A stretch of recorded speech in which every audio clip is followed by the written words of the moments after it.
live in the flesh, ayan. Ang tawag, tatlo para maintindihan nyo. Pwede tawagin yung sinful nature, flesh.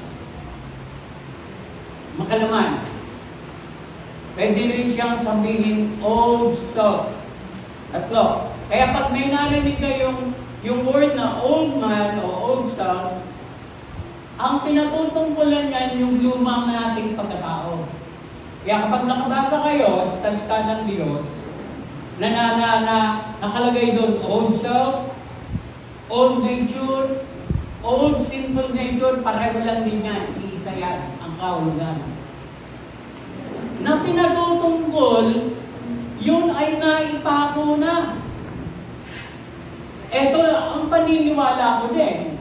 Kasi sinabi ni Paul yan, na ang luma kong pagkatao ng Jesus sa ipako sa krus, by faith, sa pananampalataya, yung luma kong pagkatao na ipako din nakasama ni Jesus. Nakatulad ni sinabi ni Pablo.